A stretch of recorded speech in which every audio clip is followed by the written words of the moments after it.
శ్రీ సీతారామాభ్యాం నమః. శ్రీ గురుభ్యో నమః. శ్రీమద్ వాల్మీకి రామాయణము బాలకాండము 25వ సర్గము. తాటక జన్మ వృత్తాంతము. వివాహము, ఆమె శాపమునకు గురియగుట, లోకకంటకురాలైన ఆ తాటకను చంపుము అని శ్రీరామునకు విశ్వామిత్రుని ఆదేశము.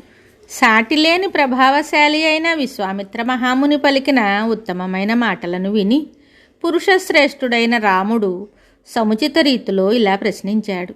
ఓ మునీశ్వర, యక్షులు అంతగా పరాక్రమవంతులు కారని ప్రతీతి. అబలయైన తాటక యక్షిణి 1000 ఏనుగుల బలం కలిగి ఉండుట ఎట్లు సంభవము అని. అంతటా మిగుల తేజశాలి అయిన శ్రీరాముని మాటలను విని సంతోషంతో విశ్వామిత్రుడు శత్రుభయంకరుడైన రాఘవునితో మధురంగా ఇలా చెప్పాడు. రామా, ఆ అబల అంతటి బలవంతురాలవటానికి కారణమును వినుము. వరప్రభావమున ఆమె 1000 ఏనుగుల బలాన్ని పొందింది. పూర్వము సుకేతుడు అను ఒక మహాయక్షుడు ఉన్నాడు. అతడు గొప్ప పరాక్రమవంతుడు, సత్ప్రవర్తన గలవాడు, సంతానము లేనివాడు. కావున అతడు తీవ్రమైన తపస్సును ఆచరించాడు. అతని తపస్సునకు సంతుష్టుడైన బ్రహ్మదేవుడు ఆ సుకేతునకు ఒక కన్యారత్నాన్ని ప్రసాదించాడు. ఆమె పేరు తాటక.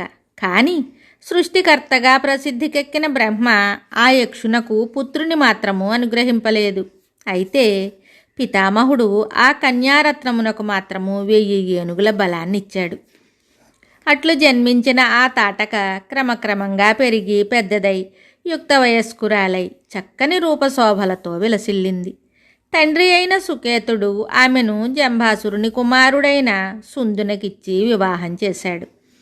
కొంతకాలం తరువాత ఆమె ఒక కుమారుణ్ణి కంది. అతని పేరు మారీచుడు. అతడు ఎదిరింప శక్ష్యము కానివాడు.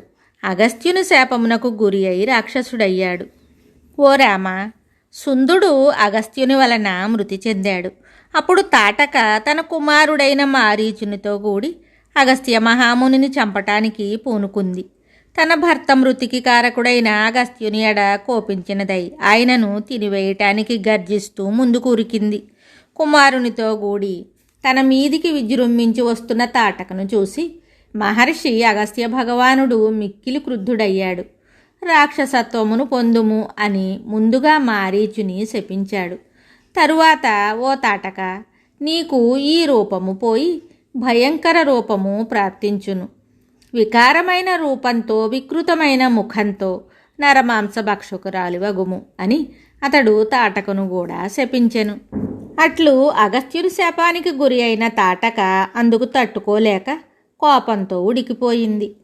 ఆ కారణంగా తాటక అగస్త్యుడు సంచరించిన ఈ పవిత్ర ప్రదేశమునంతయును ధ్వంసం చేస్తూ ఉన్నది. కనుక ఓ రాఘవ, దుష్ప్రవర్తన గలదియు మిక్కిలి భయంకరమైనదియు తన పరాక్రమముచే లోకములకు ఉపద్రవములను కలిగించుచున్నదియు అయిన ఈ తాటకను హతమార్చి గోవులను కాపాడుము, బ్రాహ్మణులకు హితమును గూర్చుము. ఓ రఘునందన, శాపమునకు లోనైన ఈ తాటకను చంపుటకు నీవు తప్ప ఈ ముల్లోకములందెవ్వరునూ సమర్థుడు కాడు. ఓ నరోత్తమ, స్త్రీని చంపుట ఎట్లు అని ఆమె ఎడ కనికరము చూపవద్దు.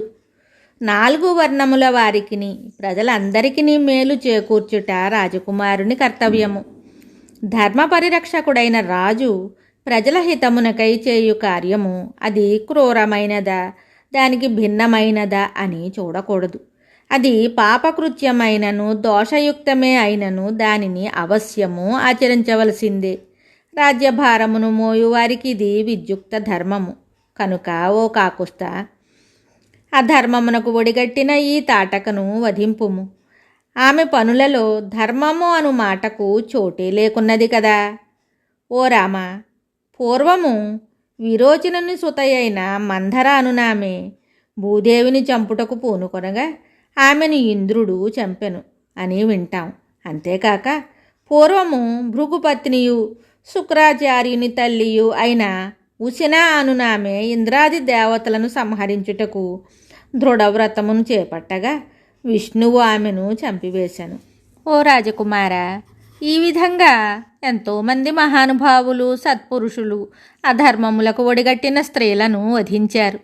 దీనిని బట్టి అధర్మమునకు పాల్పడినప్పుడు స్త్రీలను కూడా చంపుట దోషము కాదని స్పష్టమవుతున్నది.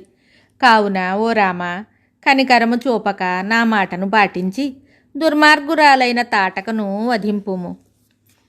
వాల్మీకి మహర్షి విరచితమై ఆది కావ్యమైన శ్రీమద్ రామాయణమునందలి బాలకాండమునందు 25వ సర్గము సంపూర్ణం. శుభం.